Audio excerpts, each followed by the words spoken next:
اب ہم اللہ کے نام سے قرآن حکیم میں مکی اور مدنی صورتوں کا جو دوسرا گروپ ہے اس کی مدنی صورتوں کے جوڑے کا مطالعہ شروع کر رہے ہیں۔ مکیات اس دوسرے گروپ میں دو ہیں، سورۃ الانعام، سورۃ الاعراف، جن کا مطالعہ ہم کر چکے ہیں، اور میں نے ابتدا ہی میں عرض کیا تھا کہ یہ گروپ اس اعتبار سے متوازن ہے کہ اس میں دو ہی سورتیں مکی ہیں، دو ہی مدنی ہیں۔ انفال اور توبہ یہ دو مدنیات ہیں۔ ان کا جو ربط اور تعلق ہے اس گروپ کی مکی صورتوں کے ساتھ، پہلے تو اس کو سمجھ لیجئے۔ ہم دیکھ چکے ہیں سورہ انعام اور اعراف میں کہ ان میں اتمام حجت ہوا ہے بنو اسماعیل پر یا مشرکین عرب پر۔ اس اتمام حجت کے بعد اللہ کا جو ہمیشہ سے ضابطہ اور قاعدہ رہا ہے، قانون رہا ہے کہ کسی رسول کے بھیجے جانے کے بعد اور اس کی جانب سے اتمام حجت کے کیے جانے کے بعد بھی اگر کوئی قوم کفر پر اڑی رہے بحیثیت مجموعی تو اس پر عذاب الہی آتا ہے، عذاب استیصال۔ اگرچہ یہ عذاب مختلف شکلوں میں آیا، کہیں کسی قوم کو ان کے اپنے ہی علاقوں میں سیلاب بھیج کر اور غرق کر دیا گیا جیسے حضرت نوح علیہ السلام، کہیں کوئی بہت تیز آندھی بھیجی اور اس کے نتیجے میں جیسے کہ قوم عاد کے اوپر عذاب آیا، کہیں زلزلہ آیا، کہیں آسمان سے پتھراؤ ہوا جیسے کہ عمورہ اور صدوم کی بستیوں پر ہوا، کہیں جیسا کہ آپ کو معلوم ہے کہ آل فرعون کو ان کے محلوں سے اور گھروں سے نکال کر لا کر اور سمندر میں غرق کر دیا۔ تو قریش پر جو عذاب آیا ہے اللہ تعالیٰ کا وہ اپنی نوعیت میں منفرد ہے، کیونکہ حضور خود قرشی تھے، بنی اسماعیل میں سے تھے، اور آپ نے اتمام حجت کر دیا ان پر 13 برس تک 12 برس تک دعوت دے کر، تو اب گویا کہ وہ عذاب الہی کے مستحق ہو گئے تھے۔ لیکن یہ عذاب الہی جو ہے قریش پر جو آیا ہے وہ بالاقساط آیا ہے۔ اس کی قسط اول ہے کہ جو غزوہ بدر میں ان تک پہنچی، انہیں مکے سے نکالا گیا جیسے کہ آل فرعون کو ان کے محلات سے نکالا گیا اور لا کر سمندر میں غرق کیا گیا۔ وہ مکہ دارالحرم تھا، وہ تو جگہ تھی حرم، لہذا وہاں سے انہیں نکالا گیا، اور میدان بدر میں پہلی قسط عذاب الہی کی انہیں وصول کرنی پڑی۔ ان کے 70 سردار کھیت رہے اور معجزانہ طریقے پر کھیت رہے، اس میں کوئی شک نہیں کہ جیسے عذاب الہی پہلے قوموں پر آتے تھے اسی طرح کا معاملہ یہ ہوا ہے کہ تقریباً نہتے 313 میں سے صرف 8 افراد کے پاس تلواریں تھیں اور ادھر سے 1000 پوری طرح کیل کانٹے سے لیس ہو کر آئے تھے۔ تو اللہ کی خصوصی مدد تھی کہ جس سے یہ عذاب آیا ہے اصل میں قریش کے اوپر، اور تقریباً تمام بڑے بڑے نامور سردار جو ہیں وہی میدان میں کھیت رہے، 70 ان کے قیدی ہو گئے۔ ابھی زخمی کتنے ہوئے ہوں گے انہیں بھی آپ ذہن میں رکھیے۔ تو یہ عذاب کی پہلی قسط تھی جو غزوہ بدر میں آئی ہے، اور پھر عذاب کا آخری مرحلہ آیا ہے سن 9 ہجری میں، جب مشرکین عرب کو آخری الٹیمیٹم دے دیا گیا کہ اب بس چند مہینے کی تمہیں مہلت دی جا رہی ہے، اس کے اندر اندر یا ایمان لے آؤ اور یا تمہیں تہہ تیغ کر دیا جائے گا۔ فَإِذَا انسَلَخَ الْأَشْهُرُ الْحُرُمُ فَاقْتُلُوا الْمُشْرِكِينَ حَيْثُ وَجَدتُّمُوهُمْ۔ اب یہ انتہائی یوں سمجھیے کہ توہین اور تذلیل کے ساتھ چیلنج تھا۔ یہ دوسری بات ہے کہ وہ سب لوگ ایمان لے آئے اور یہ قتل عام کی نوبت نہیں آئی، لیکن یہ کہ یہ آخری قسط تھی۔ وہ آخری قسط جو ہے سورہ توبہ میں بیان ہوئی ہے، اور عذاب کی پہلی قسط جو ہے وہ سورہ انفال میں ہے۔ ان دونوں صورتوں کو جمع کر دیا گیا تاکہ انعام اور اعراف میں بنو اسماعیل پر یا مشرکین عرب پر اتمام حجت، اور انفال اور توبہ میں ان پر جو عذاب الہی نازل ہوا اس کی تفصیل۔ تو یہ تو ہے معنوی ربط اس گروپ کی مکی اور مدنی صورتوں کے مابین۔ باقی جو یہ سورہ انفال ہے اس کے بارے میں نوٹ کر لیجئے کہ غزوہ بدر کے فوراً بعد متصلاً بعد نازل ہوئی ہے، گویا کہ سورہ آل عمران جو ہم پڑھ چکے ہیں اس سے پہلے ہے اس کا نزول، اس کے اکثر و بیشتر حصے سے پہلے نازل ہوئی ہے۔ تو یہ زمانی ترتیب جو ہے اگر یہ ذہن میں نہ رہے تو پھر اس سے کافی خلجان پیدا ہو جاتا ہے۔ اس کا جو پس منظر ہے وہ یہ غزوہ بدر کا معاملہ سمجھنا بہت ضروری ہے۔ دیکھیے یہاں تفصیل کا موقع تو ہے نہیں، میں نے سیرت النبی علیہ صاحب الصلاۃ والسلام سے منہج انقلاب نبوی کے جو مختلف سٹیپس ہیں کہ اس میں کن کن مراحل سے ہو کر آپ نے دین کے غلبے کا جو فرض منصبی آپ کے حوالے کیا گیا تھا اس کی تکمیل فرمائی، تو اس میں یوں سمجھیے کہ ایک مرحلہ تھا جو مکے میں طے ہو گیا، اور اصل میں 4 مرحلے تھے: دعوت، تنظیم، تربیت اور صبر محض۔ وہاں ہاتھ اٹھانے کی اجازت نہیں تھی۔ ہم پڑھ آئے ہیں، سورہ نساء میں آ چکا ہے کہ اس وقت حکم تھا کفو ہے بھی کو اپنے ہاتھ بندھے رکھو، تمہارے چاہے ٹکڑے اڑا دیے جائیں، تمہیں زندہ جلا دیا جائے، تم کوئی انتقامی کارروائی تو دور کی رہی، مدافعانہ کارروائی بھی نہیں کرو گے۔ No raising of hands even in self defence. یہ 4 مراحل تھے جو چلتے رہے تا آ کے ایک طرف تو حضور کے پاس جانثاروں کی ایک جماعت تیار ہو گئی جو سرد و گرم چشیدہ تھے، ہر طرح کے حالات میں سے گزر چکے تھے، سختیاں جھیل چکے تھے، قربانیاں دے چکے تھے، ان کے اخلاص با اللہ میں کسی شک و شبے کی گنجائش نہیں تھی، ان کے دل جو ہے خالص ہو چکے تھے اللہ کے لیے۔ اور دوسری طرف یہ کہ اللہ تعالیٰ نے ایک دارالہجرت کا انتظام کر دیا، کھڑکی کھول دی مدینے کی طرف، ہجرت کا اہتمام ہو گیا تاکہ اہل ایمان کو وہاں سے نکال کر اور مدینے میں لے آیا جائے۔ اب یہاں سے اقدام ہو، اسی لیے ہجرت فرض کر دی گئی کہ اب تمام مسلمان یہاں آ جائیں۔ ظاہر بات ہے کہ ہجرت جو ہے وہ فلائٹ نہیں تھی، وہ کوئی فرار نہیں تھا، بھاگ کر جان بچانا نہیں تھا۔ مغربی مورخین تو اسی نام سے اس کو یاد کرتے ہیں۔ وہ تو اصل میں یہ تھا کہ ایک جگہ اگر اس کام کے لیے موضوع نہیں ہے تو کوئی اور بیس، آلٹرنیٹ بیس اگر مل جائے تو وہاں سے اپنا آفینسو جو ہے آخری فیصلہ کن اقدام جو ہے وہاں سے لانچ کیا جائے۔ لہذا مدینے میں آ کر حضور نے صلی اللہ علیہ وسلم صرف 6 مہینے لیے ہیں انٹرنل کنسالیڈیشن، کہ اب آپ آئے ہیں، نئے آئے ہیں، مہاجرین نئے آئے ہیں، تو ایک تو یہ کہ ان 6 مہینے میں آپ نے مسجد نبوی تعمیر کر لی، مرکز بن گیا، گورنمنٹ ہاؤس بھی ہو گیا یہ، اور پارلیمنٹ ہاؤس بھی ہو گیا، دارالندوہ بھی ہو گیا، دارالعلوم بھی ہو گیا، خانقاہ بھی ہو گئی، عبادت گاہ بھی ہو گئی، مرکز ہو گیا۔ ثانیاً آپ نے انصار اور مہاجرین کے اندر مواخات کرا دی، ایک انصاری ایک مہاجر بھائی بنا دیا۔ تیسرے یہ کہ آپ نے بہت بڑا کام یہ کیا کہ جو یہود کے قبیلے وہاں آباد تھے ان کو آپ نے ان کے ساتھ ایک معاہدہ کر لیا، جوائنٹ ڈیفنس آف مدینہ، میثاق مدینہ، مدینے کی ایک مدافعت جو ہوگی وہ مشترک ہوگی، کوئی بھی حملہ آور آئے گا باہر سے تو مل کر مسلمان اور یہودی اس معاملے میں ایک ملت ہوں گے اور دفاع کریں گے مدینے کا۔ بس 6 مہینے آپ نے اس کام میں لیے، 7ویں مہینے سے پھر آپ نے کچھ چھوٹے چھوٹے دستے بھیجنے شروع کر دیے، چھاپا مار دستے سمجھ لیجئے، کہ جس سے وہ جو کیروان روٹس تھے، قریش کی لائف لائن یہی تھی، ان کا تجارتی سلسلہ تھا، شام کی طرف قافلے جو جاتے تھے وہ بدر سے ہو کر گزرتے تھے، بدر کے قریب سے، اور بدر جو ہے مدینے سے قریب تر تھا، مکے سے فاصلہ زیادہ ہے، اور جو قافلے جاتے تھے یمن کو وہ طائف سے ہو کر گزرتے تھے، تو آپ نے ان راستوں کے اوپر چھاپا مار دستے بھیجنے شروع کر دیے۔ جدید اصطلاح میں اس کو یہ کہا جائے گا کہ اکنامک بلاکیڈ آف مکہ۔ 8 ایسی مہمیں غزوہ بدر سے پہلے ثابت ہیں 1.5 سال کے اندر۔ 6 مہینے آپ نے وہ لیے، 1.5 سال اور 2 سال کے بعد غزوہ بدر ہو گیا ہے، تو یہ 1.5 سال میں 8 مہمیں، جن میں سے 4 میں کہ حضور خود بھی بنفس نفیس شریک رہے ہیں، اس لیے وہ غزوات کہلاتے ہیں، اور 4 وہ ہیں کہ جن میں آپ نے صرف کچھ لوگوں کو بھیج دیا ہے کسی امیر کے تحت، وہ سرایا کہلاتے ہیں۔ تو یہ جو صورتحال ہوئی، اور اس میں یہ بھی ہوا کہ حضور جہاں جاتے تھے خود تو وہاں کے قبائل سے آپ معاہدے کر لیتے تھے۔ اب یا تو وہ جو قبائل جو تھے مقامی، پہلے تو وہ قریش کے حلیف تھے، اب یا تو وہ حضور کے حلیف ہو گئے، مسلمانوں کے حلیف ہو گئے، تو قریش کی طاقت کم ہوئی، مسلمانوں کی بڑھ گئی، یا یہ ہے کہ وہ نیوٹرل ہو گئے کہ ہم نہ قریش کی مدد کریں گے آپ کے خلاف، نہ آپ کی مدد کریں گے قریش کے خلاف، نیوٹرل ہو گئے۔ اس سے بھی یہ ہے کہ قریش کا جو حلقہ اثر تھا، سیاسی زون آف پولیٹیکل انفلوئنس، وہ کم ہو رہا ہے۔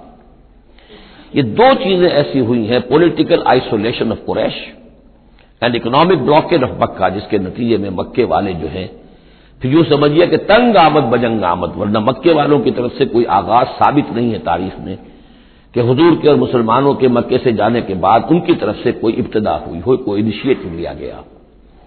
2 واقعات خاص طور پر ایسے ہو گئے کہ ایک چھوٹا سا آپ نے ایک دستہ بھیجا تھا نخلا، اور یہ نخلا جو ہے یہ مکے اور طائف کے مابین ہے، تو سمجھیے کس قدر فاصلے پر، اور وہاں مٹ بھیڑ ہو گئی، جو مسلمان وہاں بھیجے گئے تھے ان کے کفار کے ساتھ، وہاں ایک مشرک مکے کا مارا گیا، ایک کو انہوں نے قید کیا، ساتھ لے آئے، کچھ سامان جو ان کا تجارت تھا وہ بھی لے آئے، وہ مال غنیمت سمجھ کر۔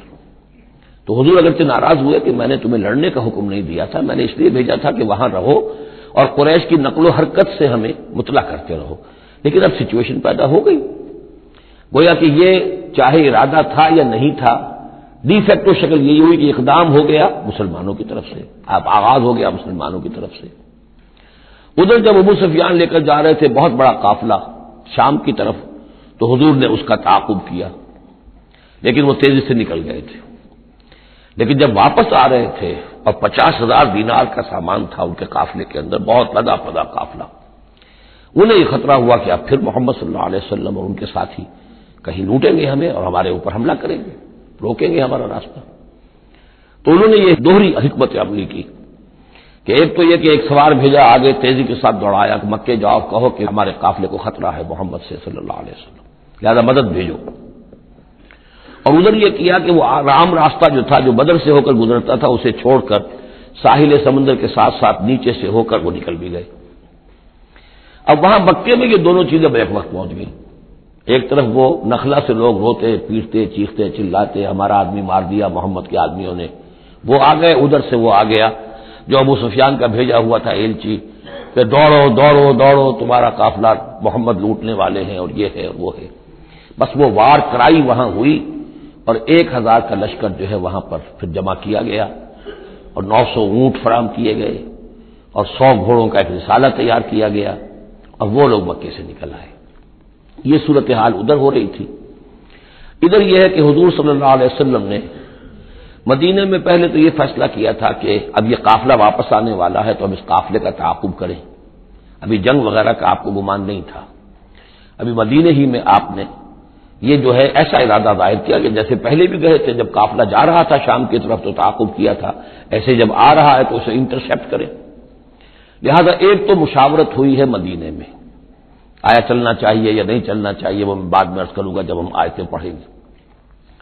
پھر جب کچھ لوگ نکل آئے اور یہ نہیں سمجھا گیا تھا کہ کوئی جنگ ہونی ہے، کوئی بڑا لشکر آ رہا ہے، اس وقت تک اطلاع نہیں تھی، اسی لیے بس جو جس کے ہاتھ میں آیا، کسی کے پاس نیزہ تھا، کسی کے پاس کچھ اور تھا، تلواریں 8 تھیں، گھوڑے کل 2 تھے، وہ چل پڑے۔ چلو اس لیے کہ مسئلہ تو قافلے کا مسئلہ ہے نا، کوئی جنگ تو ہے نہیں، کوئی لشکر وشکر تو آ نہیں رہا۔ جب آپ کچھ سفر طے کر کے مقام صفرا تک پہنچ گئے تو وہاں وہی آ گئی اور آپ کو اطلاع بھی پہنچ گئی، اطلاع بھی پہنچ گئی کہ ابو جہل جو ہے 1,000 کا لشکر لے کر مکے سے چل پڑا ہے، اور وہی بھی آ گئی، اللہ نے بتا دیا کہ اے نبی اب یہ 2 شکلیں ہیں، جنوب سے مکے کی طرف سے ایک لشکر آ رہا ہے، کیل کانٹے سے لیس ہے، شمال سے قافلہ آ رہا ہے، اور میرا یہ وعدہ ہے کہ ان دونوں میں سے ایک ضرور تم کو دے دوں گا، تم کو فتح حاصل ہو جائے گی، یہ میرے اہل ایمان کو بتا دیجئے اور ذرا مشورہ کیجئے۔ تو دوسری مشاورت جو ہے وہ مدینے سے نکل کر ہوئی ہے مقام صفرا میں۔ یہ اصل میں جو چیزیں اگر سامنے نہ ہو تو پھر یہ بہت خلجان ہوتا ہے، اور اکثر لوگوں کو، مترجمین کو اور مفسرین کو بہت خلجان رہا ہے ان آیات کے سمجھنے میں۔ اور اس کے علاوہ جو ایک خلجان رہا ہے وہ یہ رہا ہے کہ ایک دور ہم پر ایسا گزرا ہے انگریز کے حکومت کے زمانے میں، اور خاص طور پر جب نئی نئی مغربی سائنس اور مغربی تہذیب کا ہم پر حملہ ہوا ہے، تو چونکہ مغرب کے لوگوں نے یہ کہا کہ یہ اسلام تو تلوار سے پھیلا، بوئے خون آتی ہے اس قوم کے افسانوں سے، تو ہمارے ہاں کچھ مخلص لوگ تھے، نیک لوگ تھے جو چاہتے تھے کہ اسلام کو اور حضور صلی اللہ علیہ وسلم کی سیرت کو بچائیں، اس کی دفاع کریں۔ انہوں نے کہا نہیں اسلام تلوار سے نہیں پھیلا، حضور نے تو جو جنگیں کی تھی وہ صرف مدافعانہ تھیں، ان کے اوپر جنگ ٹھوس دی گئی تھی اور آپ نے کوئی اقدام نہیں کیا۔ اور ان میں سب سے بڑا کام کیا ہے ہندوستان میں مولانا علامہ شبلی نعمانی رحمۃ اللہ علیہ نے، میں ان کا نام ادب سے لوں گا اس لیے کہ سر سید احمد کے زیر اثر تھے، اور وہ جو جدید جو ابھی آیا تھا، جو مغربی افکار و خیالات اور تہذیب اور تمدن اور ویلیوز اور نظریات کا جو ریلا آیا تھا، اس کا مقابلہ کرنا آسان کام نہیں تھا۔ تو یہ اپولوجیٹک انداز اختیار کیا ہے شبلی نعمانی نے، اور اس میں یہ ہے کہ وہ جو ابتدائی جو 8 غزوات اور سرایا ہیں جو بدر سے پہلے ہوئے، انہیں بالکل تقریباً نظر انداز کر دیا ہے، تاکہ یہ ثابت نہ ہو کہ انیشیٹو حضور کی طرف سے ہوا ہے۔ یہ چیز جو ہے میں سمجھتا ہوں کہ ایک خاص دور کا تقاضا تھی، وہ دور اب گزر چکا۔ اب اسلام کا یہ فکر کہ اسلام ایک مکمل دین ہے، یہ اپنا غلبہ چاہتا ہے، اور حضور کو بھیجا گیا تھا اس لیے کہ دین کو غالب کرے، اور دین کو غالب کرنے کی جدوجہد ایک انقلابی جدوجہد ہے۔ اس انقلابی جدوجہد میں جہاں پہلا مرحلہ یہی ہوتا ہے کہ پیسو ریزسٹنس ہو، اور پہلے تیاری کی جائے، دعوت، تنظیم، تربیت اور صبر محض کے ذریعے سے ایک قوت فراہم کی جائے، پھر دوسرا مرحلہ آتا ہے، باطل کے ساتھ ٹکرانا پڑتا ہے، اور اس میں آگے بڑھ کر ٹکر مول لینی پڑتی ہے۔ یہ نہیں ہے کہ انتظار ہی کرتے رہیں، یعنی یہ جس کو ہم کہتے ہیں کو ایگزسٹنس، پیسفل کو ایگزسٹنس، حق و باطل کے درمیان نہیں ہو سکتی۔ حق کیسے تسلیم کر سکتا ہے کہ باطل بھی موجود رہے؟ ہاں، حق میں جان نہیں ہے، اہل حق جو ہیں بے جان ہے، مردہ ہیں، تو مجبوری ہے، لیکن اگر اہل حق میں جان ہو تو وہ کیسے برداشت کریں گے کہ باطل جو ہے اس کا غلبہ رہے؟ ہاں، باطل جو ہے وہ نیچا ہو کر رہے، اگر وہ مغلوبیت کی شکل اختیار کر لے تو ٹھیک ہے، لیکن یہ کہ باطل کا غلبہ ہو اور اہل ایمان میں جان بھی ہو، تو یہ دو چیزیں جو ہیں یہ تو ایک دوسرے سے بالکل متضاد ہیں۔ جیسے حضرت ابوبکر نے فرمایا تھا ایبدل الدین وانا حی، کیا دین میں ترمیم کی جائے گی جبکہ ابھی میں زندہ ہوں؟ میرے جیتے جی دین کے اندر ترمیم یہ ممکن نہیں ہے۔ تو وہی بندہ مومن کی شان ہونی چاہیے۔ تو اصل حقائق الحمدللہ بہت اچھی طریقے سے واضح ہو چکے ہیں۔ بہرحال اتنا پس منظر جو ہے جان لیجئے، اور ایک خاص اسلوب جو ہے سورہ مبارکہ کا، اگرچہ یہ تقریباً ایک خطبہ ہے مسلسل 10 رکوع ہے، لیکن اس میں ایک خاص مسئلے کو نکال کر پہلے شروع میں لے آئے ہیں۔ اس کی بحث آئے گی تقریباً وسط میں جا کر، لیکن اس اسلوب کو یہاں نوٹ کر لیجئے، وہ اس لیے کہ یہی اسلوب ہے جس سے ہمیں سمجھنے میں مدد ملے گی۔ سورہ توبہ کے جو ترتیب مضامین ہے وہاں بھی بہت اشکال ہے، اور بہت سے مترجمین کو جدید دور کے جو زیادہ محنت نہیں کر سکے ہیں، بس ترجمہ مکمل کرنا انہوں نے اپنے پیش نظر رکھ لیا، تفسیر مکمل کرنی ہی ہے، لہذا وہ تیزی کے ساتھ وہ دقت نظر کا ثبوت نہ دے سکے تو اس میں بڑے خلجان پیدا کر دیے۔ وہ اسلوب کیا ہے کہ اس پوری بحث میں سب سے ایک نمایاں مسئلہ یہ ہو گیا تھا غزوہ بدر کے بعد کہ مال غنیمت پر مسلمانوں میں جھگڑا ہو گیا۔ پہلی جنگ تھی، غنیمت کی تقسیم کیسے ہوگی، اس کا قانون کیا ہے، اس کا ضابطہ کیا ہے، وہ معلوم نہیں تھا۔ اور یہ کہ عام طور پر جو عرب میں پہلے رواج تھا وہ تو یہ تھا کہ جس کے ہاتھ جو لگ گیا بس وہ اس کا ہے۔ وہ تو لوٹ مار جانتے تھے کہ باقاعدہ جنگ جو ہے وہ تو ان کے ہاں اس طریقے سے منظم کوئی تنظیم تو تھی ہی نہیں، تو جو جس کے ہاتھ لگ گیا۔ اب لوگوں نے یہ سمجھا غزوہ بدر میں جس نے جو کچھ مال غنیمت جمع کیا وہ اس کا ہے۔ اب کچھ لوگوں نے کہا صاحب کہ ہم یہاں حضور کے حفاظت کے لیے مامور تھے، یہاں پہرے پر تھے، ہم تو مال جمع نہیں کر سکے، تو کیا مطلب ہے ہمارا کوئی حصہ نہیں ہوگا؟ یا یہ ہے کہ کچھ بزرگوں نے کہا تو وہ اتنی بھاگ دوڑ تو نہیں کر سکتے جتنے نوجوان کر سکتے تھے، بھاگ کر دوڑ کر ادھر سے ادھر جمع کر لینا، لیکن یہ کہ ان کی حیثیت ہوتی ہے، وجاہت ہوتی ہے، تو ایک جھگڑا پیدا ہو گیا کہ یہ کس طریقے سے تقسیم ہو، کس کا کتنا حق ہے۔ تو اس جھگڑے کا ذکر کر کے سورت شروع کی ہے، لیکن اس کے اوپر کوئی بات یہاں نہیں کی، بلکہ کیٹیگوریکل بات کی ہے کہ جڑ کاٹ دی اس کی، لیکن اس پر جو اصل حکم ہے وہ بعد میں آئے گا وسط صورت میں۔ مال غنیمت کے لیے یہاں لفظ آیا انفال، یسألونک عن الانفال۔ اے نبی یہ آپ سے انفال کے بارے میں پوچھ رہا ہے۔ انفال جمع نفل کی، نفل کہتے ہیں کسی اضافی شے کو، جیسے نماز فرض ہے، یہ سنت مؤکدہ ہے، یہ فلاں ہے، یہ نفل ہے، اضافی ہے، آپ کی مرضی پر ہے، پڑھیں نہ پڑھیں۔ تو جو کہ جنگ میں اصل شے جو مطلوب ہوتی ہے وہ فتح ہوتی ہے، مال غنیمت تو ایک اضافی شے، بونس ہے جو مل گیا، ورنہ اصل شے جو ہے وہ مال غنیمت جو ہے پیش نظر جنگ میں نہیں ہوتی۔ لوٹ مار میں اصل شے جو ہے وہ لوٹ مار کا مال ہوتا ہے، لیکن جب جنگ ہوتی ہے تو جنگ میں تو اصل چیز جو مقصود ہے وہ فتح ہے۔ تو اس حوالے سے مال غنیمت کو انفال کے لفظ سے تعبیر کیا گیا، یسألونک عن الانفال۔ اے نبی یہ آپ سے پوچھ رہے ہیں مال غنیمت کے بارے میں، قل الانفال للہ والرسول۔ پہلے تو جڑ کاٹ دی مسئلے، کہہ دیں کہ انفال کل کے کل اللہ اور اس کے رسول کے ہیں، تم میں سے کسی کا کوئی حق ہے ہی نہیں، لاؤ سب جمع کر دو۔ یہ فتح جو ہے تمہارے ہاتھوں نہیں آئی ہے، یہ اللہ کی خصوصی مدد سے آئی ہے، لہذا کسی کا کوئی حق نہیں۔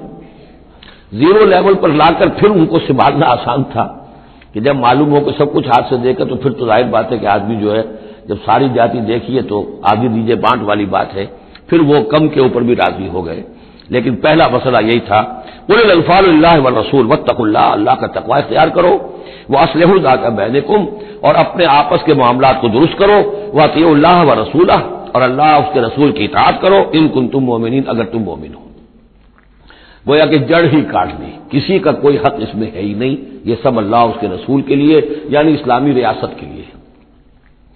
اب یہاں جو آگے آیات آ رہی ہیں بڑی اہم ہے، بندہ مومن کی شخصیت کا جو حیولہ ہے اور بندہ مومن کی جو تعریف ہے، جامع ترین اور مختصر ترین الفاظ میں یہ آئی ہے سورہ حجرات میں۔ اس کے دو حصے ہیں، ایک تو ہے بندہ مسلم، مسلمان کے لیے تو 5 چیزیں ہیں، کلمہ شہادت، نماز، روزہ، حج، زکوٰۃ، لیکن حقیقی مومن کے لیے اس میں 2 اضافی چیزیں شامل کرنی پڑیں گی۔ وہ کیا ہیں؟ دلی یقین اور عملی جہاد۔ بندہ مومن کی شخصیت کے اندر یہ 2 رخ اور ہونے چاہیے۔ جو صرف مسلمان ہے، کلمہ شہادت، نماز، روزہ، حج، زکوٰۃ، بنی الاسلام علی 5، شہادت لا الہ الا اللہ وان محمد رسول اللہ واقام الصلاۃ وایتاء الزکوٰۃ وصوم رمضان وحج البیت۔ لیکن مومن انما المؤمنون الذین آمنوا باللہ ورسولہ ثم لم یرتابوا، یقین والا ایمان، دل میں ایمان، وجاہدوا باموالہم وانفسہم فی سبیل اللہ، اور جہاد کریں اپنی جان اور مال کے ساتھ اللہ کی راہ میں۔ اب یہاں یوں سمجھیے کہ سورہ حجرات کی اس آیت نمبر 15 میں جو ڈیفینیشن آئی ہے، جیسے پرکار ہوتی ہے، پرکار کو کھول دیا۔ ایک حصے کی کیفیات کو یہاں اس سورہ انفال کے شروع میں لے آئے ہیں، اور دوسری جہاد والی کیفیات کو سورہ انفال کے آخر میں لے آئے ہیں۔ تو یہ پرکار یہاں کھلی ہوئی ہے اس ڈیفینیشن کی۔ تو ایک حصہ ڈیفینیشن کا یہاں آ رہا ہے، انما المؤمنون الذین اذا ذکر اللہ وجلت قلوبہم، اہل ایمان حقیقی مومن تو وہ ہیں کہ جب اللہ کا ذکر کیا جاتا ہے تو ان کے دل لرز جاتے ہیں۔ وَإِذَا تُلِيَتْ عَلَيْهِمْ آیاتہ، اور جب انہیں اس کی آیات پڑھ کر سنائی جاتی ہیں، زادتہم ایمانا، ان کے ایمان میں بڑھوتری ہوتی ہے، اضافہ ہوتا ہے۔ وَعَلَىٰ رَبِّهِمْ يَتَوَكَّلُونَ، اور وہ اپنے رب پر توکل کرتے ہیں۔ الذین یقیمون الصلاۃ، جو نماز کو قائم رکھتے ہیں۔ وَمِمَّا رَزَقْنَاهُمْ يُنْفِقُونَ، اور جو کچھ ہم نے انہیں دیا ہے اس میں سے اللہ کے لیے، اللہ کے دین کے لیے خرچ کرتے ہیں۔ انفاق فی سبیل اللہ مراد ہے۔ اولئک هم المؤمنون حقا، یہ وہ لوگ ہیں جو سچے مومن ہیں، حقیقی مومن ہیں۔ لیکن نوٹ کر لیجئے یہ بھی ابھی آدھی ڈیفینیشن آئی ہے، اس سورہ مبارکہ کے آخر میں آئے گی اور وہاں جا کے پھر یہی الفاظ آئیں گے۔ یہ آیت نمبر 74 ہے، والذین آمنوا وہاجروا وجاہدوا فی سبیل اللہ والذین آووا ونصروا اولئک هم المؤمنون حقا لهم مغفرۃ ورزق کریم۔ اس کے بعد ایک آیت اور بعد میں ہے، سورت ختم ہو جاتی ہے۔ تو لاسٹ بٹ 1 آیت اور ادھر پہلی کے بعد دوسری، ان 2 جگہ پر ایمان کے حقائق کو تقسیم کر کے پرکار کو کھول کر گویا کہ پوری سورت کو ان 2 کے درمیان میں لے لیا گیا ہے، گود میں لے لیا گیا ہے۔ ایمان کی ڈیفینیشن کے یہ 2 حصے جو ہیں ان کی گود میں۔ اب یہاں سے شروع ہو رہا ہے غزوہ بدر کا۔ کما اخرجک ربک من بیتک بالحق، جیسے کہ نکالا آپ کو اے نبی آپ کے رب نے آپ کے گھر سے حق کے ساتھ، یعنی آپ کا یہ بدر کی طرف روانہ ہونا جو ہے یہ اللہ تعالیٰ کی ایک اسکیم کا حصہ تھا، اللہ کی اپنی ایک تدبیر ہے۔ وَإِنَّ فَرِيقًا مِّنَ الْمُؤْمِنِينَ لَكَارِهُونَ، اہل ایمان میں سے کچھ لوگ اسے پسند نہیں کر رہے تھے۔ یہ کون لوگ تھے؟ یہ ہے وہ پہلی مشاورت جو مدینہ ہی میں ہوئی ہے۔ ان میں ظاہر بات ہے مدینہ میں منافق بھی تھے، جن کا خیال یہ تھا لڑنے بھیڑنے کا، لوٹ مار کرنے کا یہ کوئی فائدہ ہے بھلا، بس تبلیغ کرنی چاہیے، اچھی بات کہنی چاہیے، نیک بات کہنی چاہیے، یہ کیا طریقہ ہے؟ منافقین کا آرگیومنٹ موجود تھا، جو اس کو پسند ہی نہیں کرتے تھے، اس لیے کہ جنگ کا سلسلہ چل نکلا تو ہمیں بھی جانا پڑے گا، ہماری جان اور مال کے اوپر بھی آنچ آئے گی، تو نپ دی ایول ان دی بڈ، اس سے تو بہتر ہے کہ اس کو یہیں پر ختم کرو۔ اس اعتبار سے ویسے بھی کچھ انسانی فطرت ایسی ہوتی ہے، کچھ نیک سرشت لوگ بھی ہوتے ہیں کہ آخر اس سے کیا فائدہ نکلے گا، ابھی کوئی خاص جو ہے قریش کی طرف سے تو اقدام ہوا نہیں تھا، ہم آگے بڑھ کر جو ہے یہ جو بات اقدام کر رہے ہیں تو آخر اس کا فائدہ کیا ہے؟ تو یہ اس قسم کی باتیں اس وقت کہی گئیں۔ ان فریقا من المؤمنین لکارہون، اب یہ مومنین ان میں سے اہل نفاق بھی ہو سکتے ہیں اور سادہ لوگ اور نیک دل جو مسلمان ہیں وہ بھی ہو سکتے ہیں۔ یجادلونک فی الحق بعد ما تبین کانما یساقون الی الموت وهم ینظرون، اور وہ جھگڑ رہے تھے آپ سے حق کے معاملے میں جبکہ بات ان پر بالکل واضح ہو چکی تھی۔ یہ دوسری آیت میرے نزدیک جو دوسری مشاورت ہوئی ہے مقام صفرا پر، اس سے متعلق ہے۔ وہ یہ کہ وہاں سے جب مکے سے آپ چلے تو اس وقت تک کسی لشکر وغیرہ کی کوئی اطلاع نہ آپ کو تھی اور نہ اس کا کوئی گمان تھا ابھی، وہ تو ایسے ہی تھا جیسے پہلے 8 مرتبہ جو ہے وہ جو ایکسکرشنز جو ہوئی تھیں، جس طریقے کی مہمات بھیجی گئی تھیں، یہ اسی طرح کی ایک مہم ہے.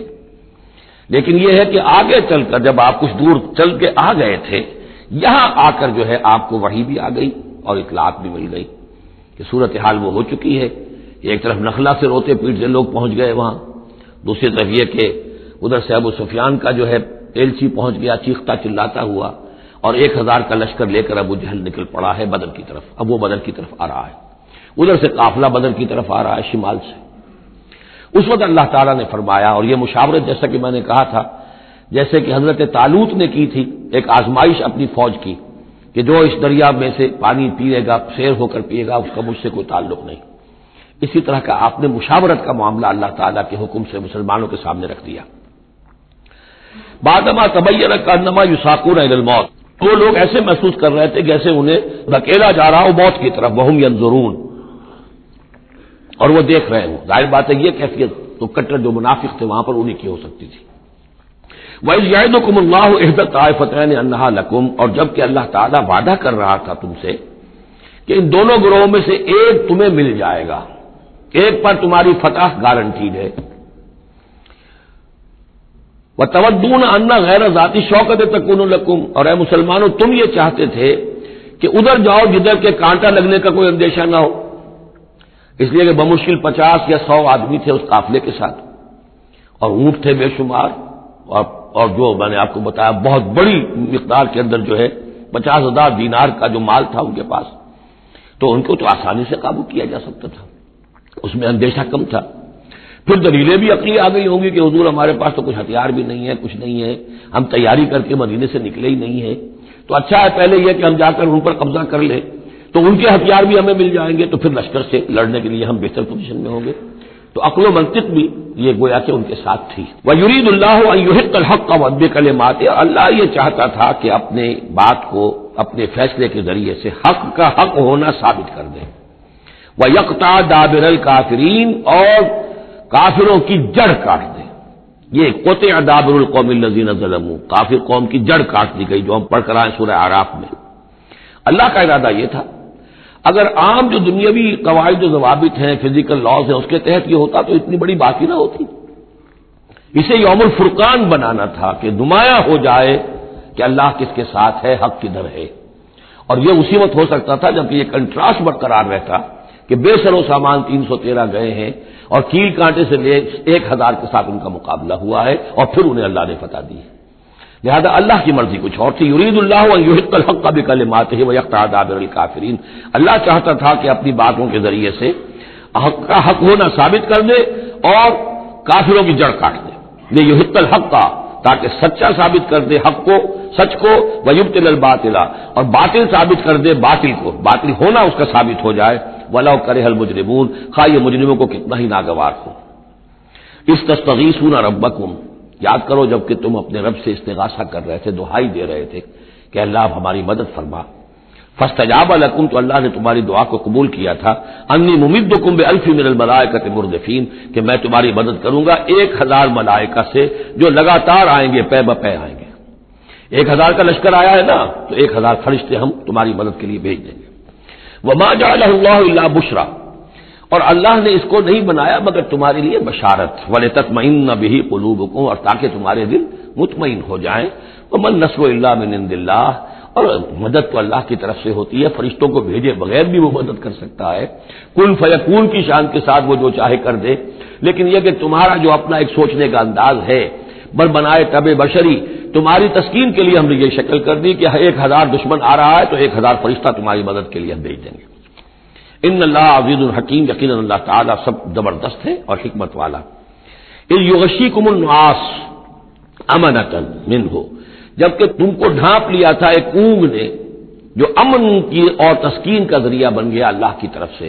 یہ 2 معجزے ہوئے ہیں خاص اس وقت. معجزے اس معنی میں کہ عام حالات میں یہ چیزیں نہیں ہوتی، لیکن اس میں کوئی خرق عادت نہیں ہے. معجزہ اس معنی میں نہیں ہے کہ اس کو چیلنج کر کے حضور نے دکھایا ہو، اس معنی میں نہیں. بس یہ کہ غیر معمولی اللہ کی نصرت کی شکلیں ہیں. ایک تو یہ کہ حالانکہ معاملہ بڑا سخت تھا لیکن رات کو جا کے پڑاؤ پر مسلمان سوئے اطمینان سے، بڑی عمدگی سے نیند آئی، دل میں وہ دغدغہ نہیں تھا، اللہ پر اطمینان تھا، اللہ کے لیے نکلے تھے. لہذا ان کو وہ بے چینی اور تشویش اور کل کیا ہو جائے گا، رہیں گے کہ نہیں رہیں گے، زندگی ہوگی موت، کچھ نہیں.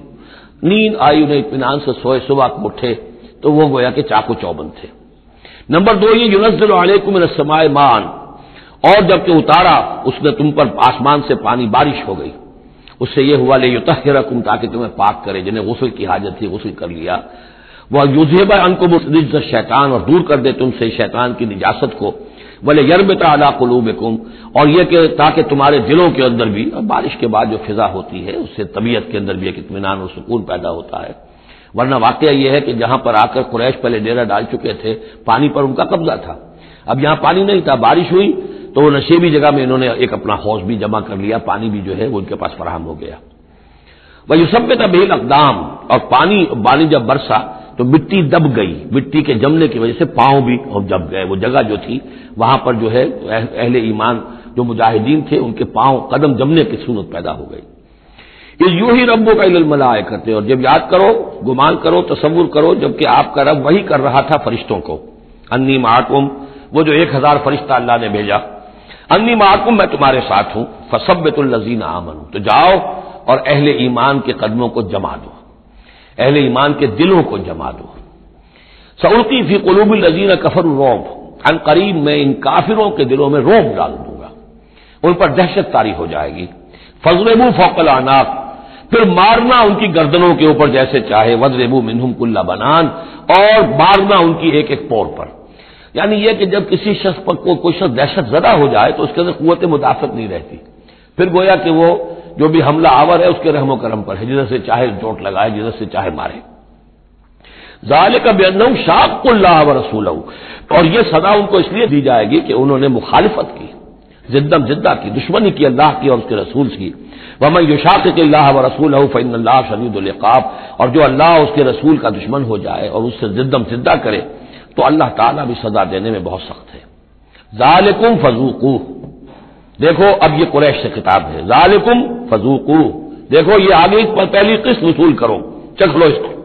وَأَنَّ لِلْكَافِرِينَ عَذَابَ النَّارِ، اور ابھی جو تمہارے یہ کھیت رہے ہیں ان کی سزا یہی ختم نہیں ہو گئی ہے، ان کے لیے جہنم کا عذاب ہے.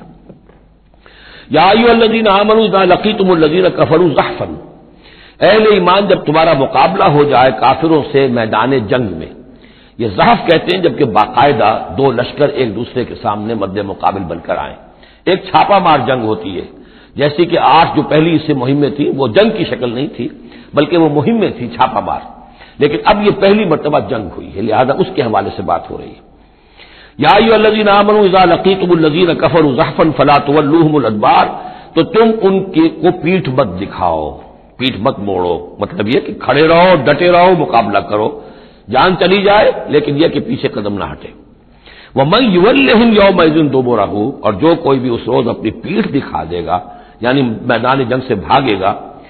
2 استثناءات کے ساتھ، الا متحرفا لقتال، سوائے اس کے کہ یا تو وہ کوئی داؤ لگا رہا ہو جنگ کے لیے، جیسے 2 آدمی بھی جنگ کرتے ہیں اور تلوار اور اس کے ساتھ، تو کوئی ذرا ادھر ہٹتا ہے، پیچھے کو ہٹتا ہے، وہ بھاگنا نہیں ہوتا بلکہ وہ تو در حقیقت ایک ٹیکٹیکل موو ہے، وہ تو ایک اپنے داؤ کے لیے ذرا پیچھے ہٹنا، اب اس وقت میسرہ کو پیچھے کر لیا جائے اور جو میمنہ ہے اسے آگے بڑھایا جائے، یہ بات اور ہے.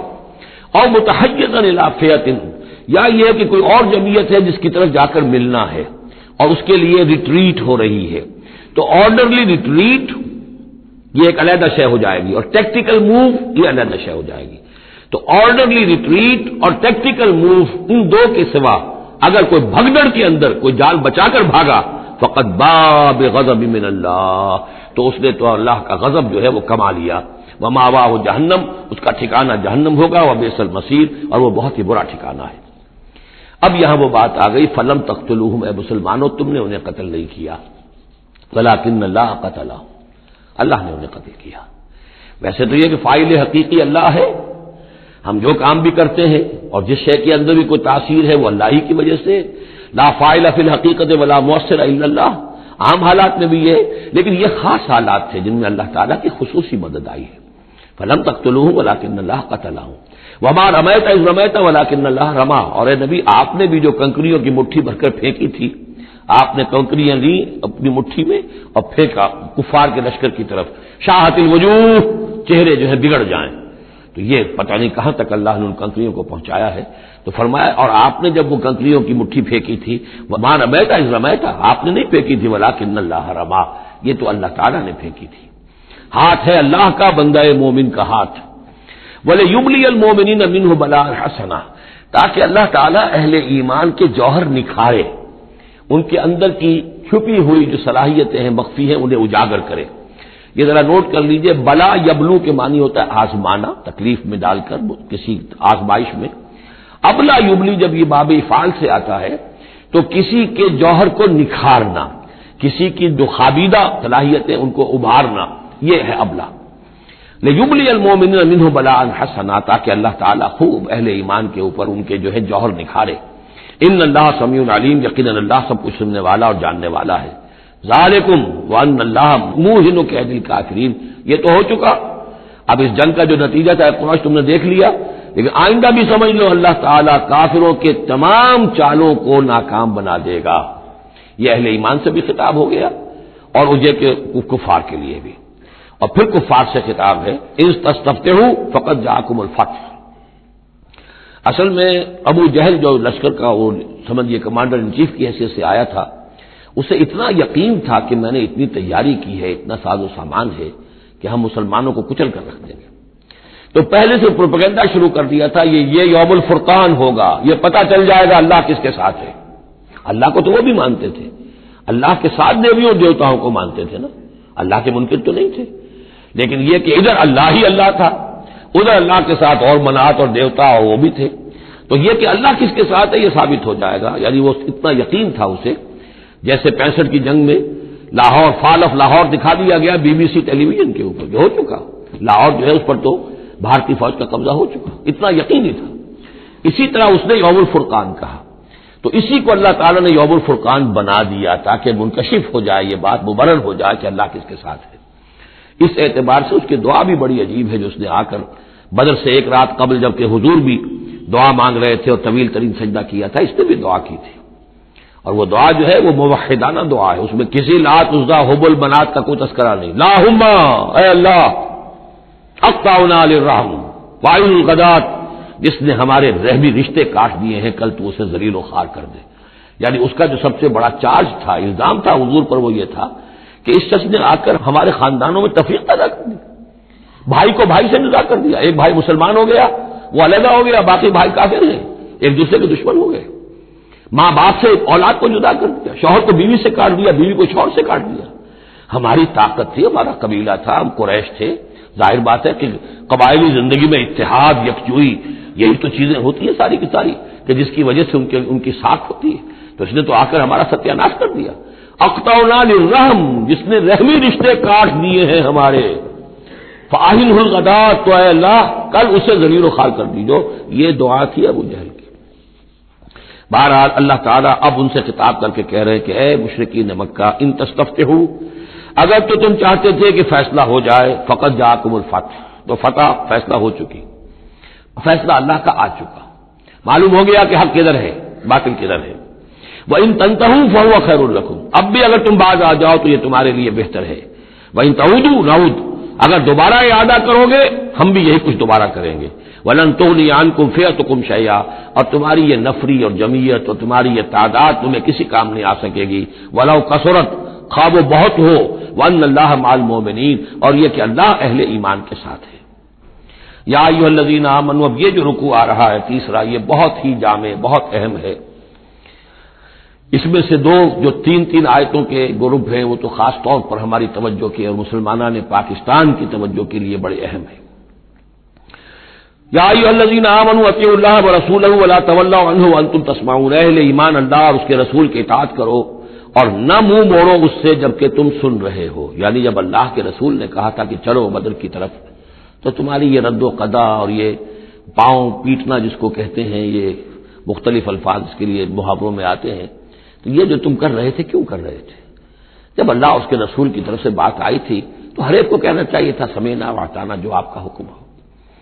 اطیعوا اللہ واطیعوا الرسول ولا تولوا عنہ وانتم تسمعون. ظاہر بات ہے تمام مسلمانوں سے بات نہیں ہے، یہاں بھی ذہن میں رکھیے وہی جنہوں نے کمزوری دکھائی تھی ان کی طرف اشارہ ہے.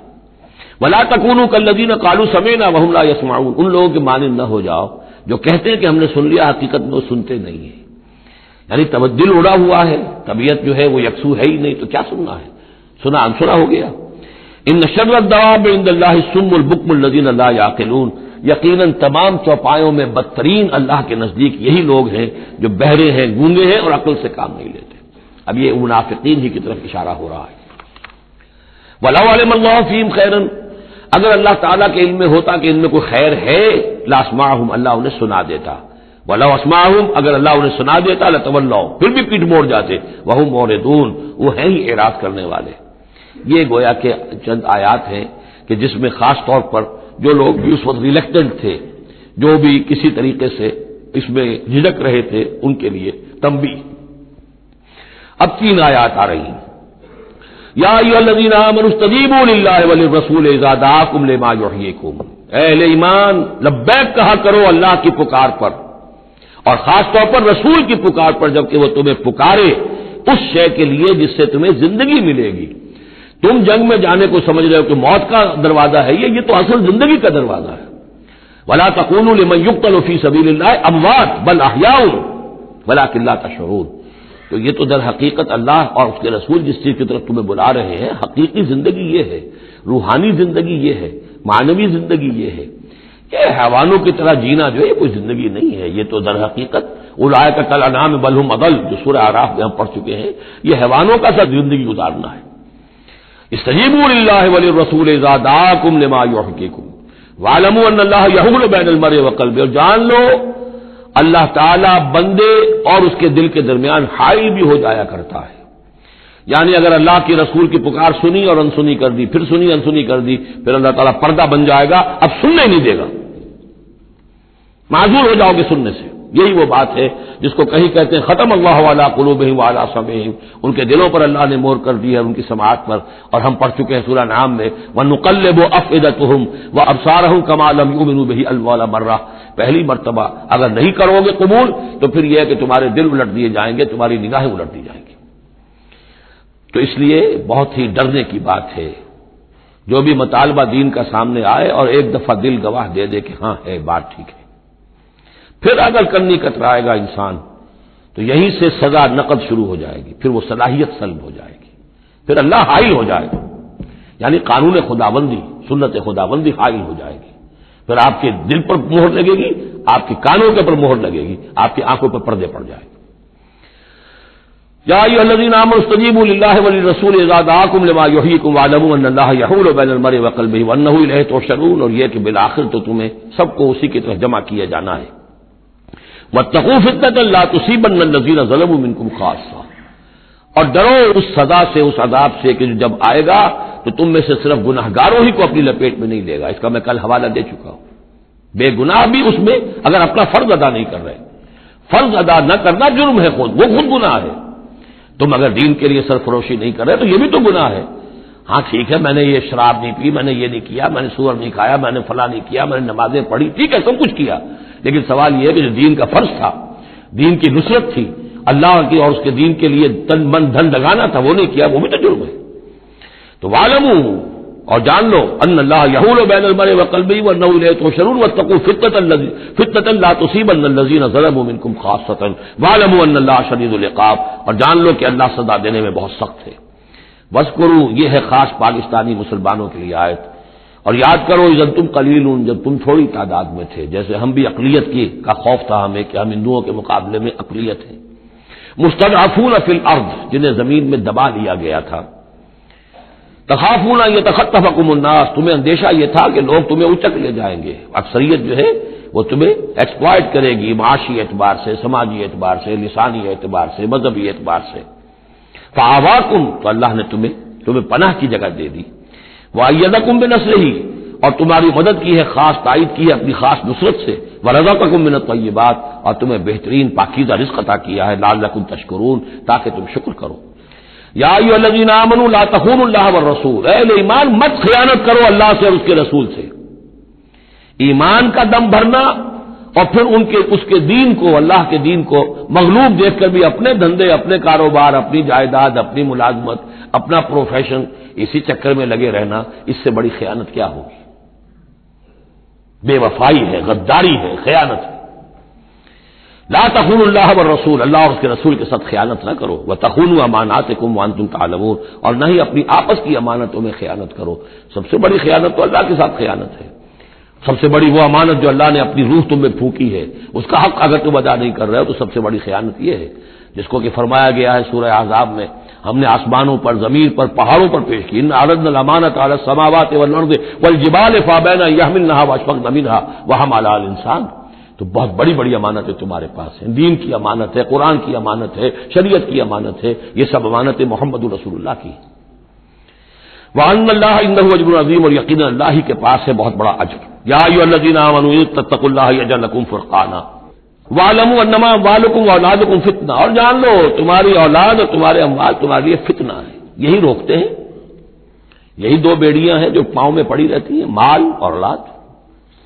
اولاد کو اعلیٰ سے اعلیٰ تعلیم دلانی ہے، اس کے لیے بڑی بڑی فیسیں دینی پڑتی ہیں، اس کے لیے ظاہر بات ہے کہ اپنا ایک ایک قطرہ جو ہے پسینے کا اور خون کا لگائیں گے تو کہیں جا کر وہ ساری چیزیں فراہم ہوگی۔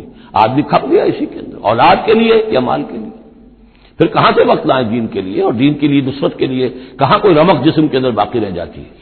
جان لو کہ تمہارے اموال اور تمہاری اولاد تمہارے لیے فتنہ ہے۔ فتنہ کہتے ہیں جس پر کسی کو پرکھا جائے، کسوٹی جس کے اوپر پرکھا جا رہا۔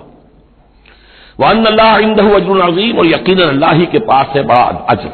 یا ایھا الذین آمنوا ان تتقوا اللہ یجعل لکم فرقانا، اہل ایمان اگر تم اللہ کے تقوی پر برقرار رہو گے تمہارے لیے فرقان، ایک کے بعد دوسری فرقان آتی رہے گی۔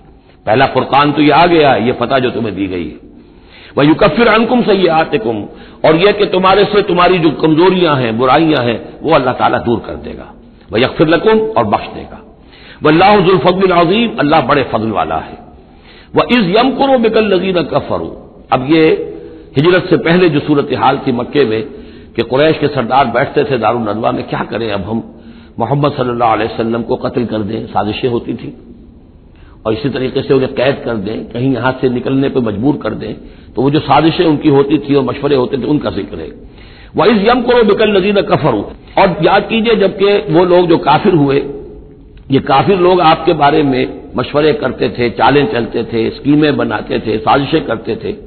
لِيُثْبِتُوكَ، نمبر ایک تو یہ کہ آپ کو کہیں قید کر دیں، اور يَقْتُلُوكَ، یا قتل کر دیں، اور يُخْرِجُوكَ، یا آپ کو اپنی بستی سے کہیں نکال دیں۔ وَيَمْكُرُونَ وَيَمْكُرُ اللَّهُ، وہ بھی چالیں چل رہے تھے، ان کی بھی اسکیمز تھیں اور اللہ کی اپنی اسکیم تھی۔ وَاللَّهُ خَيْرُ الْمَاكِرِينَ، اور ظاہر بات ہے کہ اللہ تعالیٰ بہترین ہے پلاننگ کرنے والا اور بہترین ہے تدبیر فرمانے والا۔ وَإِذَا تُتْلَىٰ عَلَيْهِمْ آيَاتُنَا قَالُوا قَدْ سَمِعْنَا لَوْ نَشَاءُ لَقُلْنَا مِثْلَ هَٰذَا، اور جب انہیں ہماری آیات پڑھ کے سنائی جاتی ہے تو وہ کہتے ہیں ٹھیک ہے، بہت سن لی ہم نے یہ آیات، بہت محمد آپ نے سنا لیا، کوئی ایسی بات بھی نہیں ہے، ہم چاہیں گے تو ایسا ہی کلام ہم بھی کہہ لیں گے۔ جرأت نہیں کی کسی نے کہ آئے کہ یہ کلام میں نے موضوع کیا ہے اور یہ قرآن کے برابر ہے، تو کوئی کمیشن بٹھا لیجئے، کوئی سازش بنا لیجئے کہ تو طے کریں، یہ جرأت نہیں ہوئی۔ لیکن یہ کہہ دینے میں تو کوئی بات نہیں تھی، زبان کون پکڑے گا۔ لَوْ نَشَاءُ لَقُلْنَا مِثْلَ هَٰذَا، اگر ہم چاہیں گے تو ہم بھی ایسے کہہ دیں گے، کوئی ایسی بڑی بات نہیں ہے۔ یہ نضر بن حارث تھا کہ جس کی طرف یہ الفاظ منقول ہیں تاریخ اور سیرت میں۔ ان هذا الا اساطیر الاولین، یہ نہیں ہے یہ مگر یہ کہ پچھلوں کی کہانیاں ہیں، قصے ہیں، جیسے آج بھی مستشرقین کہتے ہیں کہ کچھ تورات سے کچھ انجیل سے محمد نے لے لیا جوڑ جاڑ کر اور یہ قرآن بنایا ہے۔ اب تو خیر وہ دور ذرا بدل گیا ہے، یہ ذرا پچھلی صدی کی بات تھی، اس دور میں لوگ اس قسم کی باتیں زیادہ کرتے تھے۔ وَإِذْ قَالُوا اللَّهُمَّ إِنْ كَانَ هَٰذَا هُوَ الْحَقُّ، اور وہی بات جو میں نے آپ کو بتائی تھی کل بھی کہ قریش کے لیے سب سے بڑا مسئلہ اپنے عوام کو سنبھالنے کا ہو گیا تھا، کیسے روکیں ان کو کہ یہ محمد صلی اللہ علیہ وسلم کا ایمان نہ لائیں۔ اس کے لیے جو اور تدبیریں وہ کرتے تھے اسی کی طرح کی ایک تدبیر کا ذکر آ رہا ہے۔ مجمع عام میں کھڑے ہو کر دعائیں مانگ رہے ہیں، اے اللہ اگر یہ جو کچھ محمد کہہ رہے ہیں اگر یہ حق ہے اور تیرے پاس سے آیا ہے یہ قرآن، فامطر علینا حجارۃ من السماء، وَإِذْ قَالُوا اللَّهُمَّ إِنْ كَانَ هَٰذَا هُوَ الْحَقُّ مِنْ عِندِكَ، اگر یہ ہے حق تیری طرف سے، فامطر علینا حجارۃ من السماء، تو برسا دے ہم پر پتھر آسمان سے، اب ائتنا بعذاب الیم، یا پھر بھیج دے ہم پر کوئی عذاب۔ اب عذاب آیا نہیں، دیکھ لو، اس کا مطلب یہ کہ یہ محمد جھوٹے ہیں صلی اللہ علیہ وسلم۔ ہم نے تو کہہ دیا، اللہ کو پکار کر کہہ دیا، ہو سکتا ہے کبھی کعبے کے پردے پکڑ پکڑ کر کہا ہو اسی طریقے سے، تاکہ پورا یقین ہو جائے، کسی درجے میں بھی ہمارے عوام کے اندر کوئی وسوسہ، کوئی دغدغہ باقی نہ رہے۔ وَمَا كَانَ اللَّهُ لِيُعَذِّبَهُمْ، اور اللہ تعالیٰ انہیں عذاب نہیں دے سکتا تھا، اللہ کے لیے ممکن نہیں تھا کہ ان پر عذاب بھیجتا، وَأَنْتَ فِيهِمْ، جبکہ ابھی اے محمد آپ ان کے مابین موجود تھے۔ ہجرت سے پہلے معاملہ نہیں ہوا کرتا یہ، اللہ اپنے رسول کو ان کے ساتھی اہل ایمان کو نکال لیتا ہے، اس کے بعد کوئی عذاب اس نوعیت کا آتا ہے جس نوعیت کا وہ عذاب مانگ رہے تھے۔ وَأَنْتَ فِيهِمْ وَمَا كَانَ اللَّهُ مُعَذِّبَهُمْ، اللہ ان کو عذاب دینے والا نہیں تھا، وَهُمْ يَسْتَغْفِرُونَ، جبکہ وہ استغفار بھی کر رہے تھے۔ یعنی اسی مکے میں عوام الناس بھی تو تھے، سادہ لوگ بھی تو تھے، وہ استغفار بھی کرتے تھے، تلبیہ بھی پڑھتے تھے، لبیک اللہم لبیک لبیک اللہم لبیک، یہ بھی تو کرتے تھے، اللہ کو بھی پکارتے تھے۔ تو بڑا گڑبڑ سا معاملہ تھا، جب تک کہ اللہ تعالیٰ یمیز الخبیث من الطیب کر نہ دے، اس وقت تک اس طرح کا معاملہ اللہ تعالیٰ کے لیے درست نہیں تھا۔ وَمَا لَهُمْ أَلَّا يُعَذِّبَهُمْ، باقی وہ عذاب کے پورے طور سے مستحق تو ہو چکے ہیں، اور کیا ہے وہ کون سی رکاوٹ ہے ان کے لیے؟ مَا لَهُمْ أَلَّا يُعَذِّبَهُمُ اللَّهُ، کہ اللہ تعالیٰ ان کو عذاب نہ دے، وَهُمْ يَصُدُّونَ عَنِ الْمَسْجِدِ الْحَرَامِ، جبکہ وہ روک رہے ہیں مسجد حرام سے لوگوں کو، وَمَا كَانُوا أَوْلِيَاءَهُ، اور حقیقت میں یہ اس کے متولی نہیں ہے، یہ اس کے مختار نہیں ہے، یہ اس کے ساتھی نہیں ہے۔ ان اولیاءہ الا المتقون، اس اللہ کے گھر کے تو ولی اور اس کے جو اصل مجاور کہہ لیجئے یا متولی کہہ لیجئے، وہ تو ہوں گے متقی لوگ جو اللہ کا تقوی رکھتے ہوں، اللہ کی بندگی کرتے ہوں، ولکن اکثرهم لا يعلمون، لیکن ان کی اکثریت علم نہیں رکھتی۔ وما كان صلاتهم عند البيت، اور انہوں نے جو نماز کا حلیہ بگاڑا ہے، نہیں ہے ان کی نماز بیت اللہ کے پاس الا مقام و تصدیہ، سیٹیاں بجاتے ہیں، تالیاں پیٹتے ہیں، یہ ان کی نماز رہ گئی ہے۔ طواف کرتے تھے تو اس میں سب سے اونچا طواف تھا برہنہ طواف، اور نماز جو تھی ان کی وہ یہ تھی، سیٹیاں بجاتے ہوئے۔ جیسے کہ آپ کو معلوم ہے کہ بعض علاقوں میں مسجدوں کے اندر جب وہ میلاد کی محفلیں ہوتی ہیں تو اس کے اندر ڈھول اور ڈھمک کا، یہ میں نے سنا ہے کہ خاص طور پر افریقہ کے بعض ممالک میں کام ہوتا ہے۔ یہ اللہ کا شکر ہے اس حد تک کم سے کم یہ کہ بر عظیم پاک و ہند کے اندر جو بھی صورت ہوئی ہے وہ یہ مسجد کے اندر یہ خرافات نہیں ہوئی ہے، باقی باہر ہو رہی ہے جو بھی ہو رہی ہے۔ تو انہوں نے نماز کی بھی شکل یہ بنا دی تھی، فذوقوا العذاب بما کنتم تکفرون، تو اب چکھو مزہ عذاب کا اپنے کفر کی پاداش میں۔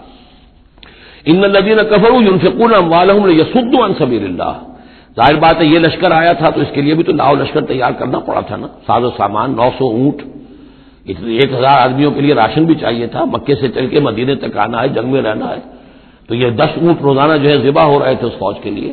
تو یہ سارا جو انفاق کیا ہے کچھ لوگوں نے کیا ہے نا، جو باطل کے لیے انفاق کر رہے تھے، شیطان کے لیے، وہ حزب الشیطان جو ہے، آخر وہ بھی تو مجاہد تھے، وہ مجاہد تھے فی سبیل الشیطان، فی سبیل الشرک۔ تو جو خرچ کر رہے ہیں اپنے مال لیصدوا عن سبیل اللہ، تاکہ لوگوں کو روک سکے اللہ کے راستے سے، فسينفقونها، وہ اور بھی خرچ کریں گے، ابھی انہیں اور بڑے لشکر تیار کرنے پڑیں گے، ثم تكون عليهم حسرة، پھر یہ سب ان کے لیے ایک حسرت بن جائے گی۔ سب کچھ مال بھی ہم نے لگا دیا، ساری جانیں ہم نے گنوا دی، کچھ نہ ہوا، محمد کا بال بیکا نہ کر سکے صلی اللہ علیہ وسلم، اللہ کا دین تو جا الحق وزاق الباطل ان الباطل کان زہوقا، ایک وقت آئے گا کہ اللہ کا دین جو ہے غالب ہو جائے گا۔ ثم یغلبون، پھر وہ مغلوب ہو کر رہیں گے، والذین کفروا الی جہنم یحشرون، اور جو ان میں سے کافر ہوں گے، جو اس وقت ایمان لے آئیں گے اللہ تعالیٰ ان کو معاف فرما دے گا، اور جو کفر پر اڑے رہیں گے وہ جہنم کی طرف گھیر کر لے جائے جائیں گے۔ لیمیز اللہ الخبیث من الطیب، یہ بات جو ہے سورہ آل عمران میں بھی آئی، تاکہ اللہ تعالیٰ پاک کو ناپاک سے علیحدہ کر دے، ممیز کر دے۔ وَيَجْعَلَ الْخَبِيثَ بَعْضَهُ عَلَى بَعْضٍ، اور جو ناپاک ہے اس کو ایک دوسرے کے اوپر سٹیک کرتا چلا جائے، فَيَرْكَمُهُ، اس کا ڈھیر کر دے جميعاً، اور ان کو سب کو فَيَجْعَلَهُ فِي جَهَنَّمَ، اور سب کو پھر جہنم میں جھونک دے۔ یعنی یہ کہ یہ پہلے تو یہ سفٹنگ کرنی ہوگی، یہ طیب ہے، یہ خبیث کو ایک دوسرے کے اوپر سٹیک کیجئے اور پھر اس کو جہنم میں ایک ہی مرتبہ دھکا دے دیجیے۔ لیمیز اللہ الخبیث من الطیب ویجعل الخبیث بعضه علی بعض فیرکمہ جمیعا فیجعلہ فی جہنم اولئک هم الخاسرون، یقیناً یہی لوگ ہیں خسارے پانے والے۔ قل للذین کفروا ان ینتہوا یغفر لهم ما قد سلف، اعلان کر دیجئے محمد صلی اللہ علیہ وسلم ان کافروں کے سامنے، اب بھی اگر باز آ جائیں تو جو کچھ ہو چکا ہے وہ معاف کر دیا جائے گا، اب بھی موقع ہے، اب بھی ایمان لے آؤ۔ یہودو، اور اگر وہ ارادہ کریں گے دوبارہ یہی کچھ کریں گے، فقط بدت سنت الاولین، تو پچھلوں کی بھی داستانیں گزر چکی ہیں، ان کی جو بھی کچھ ان پر ہوا ہے وہ سب کو معلوم ہے۔ اب ظاہر بات ہے کہ وہ مکی قرآن تو نازل ہو چکا تھا، سورہ اعراف بھی نازل ہو چکی، سورہ انعام بھی نازل ہو چکی، جو کچھ ہوا ہے قوم ہود کے ساتھ، قوم صالح کے ساتھ، قوم شعیب کے ساتھ، کچھ ساری داستانیں تو تھی، فقط مدد سنت الاولین، اگلوں کا جو طریقہ اور راستہ تھا وہ تو گزر چکا ہے، وہ سب کے سامنے آ چکا ہے۔ وَقَاتِلُوهُمْ حَتَّى لَا تَكُونَ فِتْنَةٌ وَيَكُونَ الدِّينُ كُلُّهُ لِلَّهِ۔ یہ سورہ بقرہ میں بھی آیت آئی تھی اور اب آئی ہے اضافی شان کے ساتھ، یعنی اے مسلمانوں اب تمہاری یہ دعوت و تحریک جو ہے یہ اس مرحلے میں داخل ہو گئی، آرمڈ کانفلکٹ۔ اب یہ 15 برس کے بعد حضور نے جب دعوت کا آغاز کیا ہے مکے میں، اس کے بعد سے 15 برس گزر چکے، اب وہ دعوت، تنظیم، تربیت، صبر محض کا دور ختم ہوا، پیسو ریزسٹنس کا دور ختم ہوا، اب ایکٹیو ریزسٹنس کی محمد نے صلی اللہ علیہ وسلم اقدام کیا، اور اقدام کے نتیجے میں آخری اور چھٹا مرحلہ آ گیا، یعنی عام کانفلکٹ۔ اب تلوار سے ٹکرا چکی، اب تمہاری تلواریں نیام میں نہیں جائیں گی جب تک کام مکمل نہ ہو جائے، اور کام کی تکمیل کیا ہے؟ فتنہ بالکل ختم ہو جائے۔ وَقَاتِلُوهُمْ حَتَّى لَا تَكُونَ فِتْنَةٌ، فتنہ وہ کیفیت ہے کہ جس میں ایمان پر قائم رہنا، ایمان پر عمل کرنا مشکل ہو جائے۔ جب باطل کا غلبہ ہے تو ایک بندہ مومن کے لیے ایمان پر پوری طریقے سے کاربند ہونا مشکل ہے، لہذا اس صورتحال کو ختم کرو، یعنی اب دین کا غلبہ ہو جائے۔ حَتَّى لَا تَكُونَ فِتْنَةٌ وَيَكُونَ الدِّينُ كُلُّهُ لِلَّهِ، دین بھی جزوی نہیں، کل کا کل دین اللہ ہی کے تابع آ جائے۔ فَإِنِ انتَهَوْا فَإِنَّ اللَّهَ بِمَا يَعْمَلُونَ بَصِيرٌ، پھر اگر وہ باز آ جائے تو جو کچھ وہ کر رہے ہیں اللہ اسے دیکھ رہا ہے۔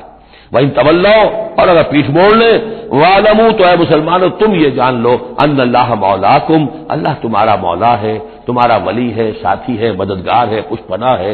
نعم المولا ونعم النصیر، کیا ہی اچھا ہے وہ حمایتی اور کیا ہی خوب ہے وہ مددگار۔ بارک اللہ لی ولکم فی القرآن العظیم ونفعنی وإیاکم بالآیات والذکر الحکیم۔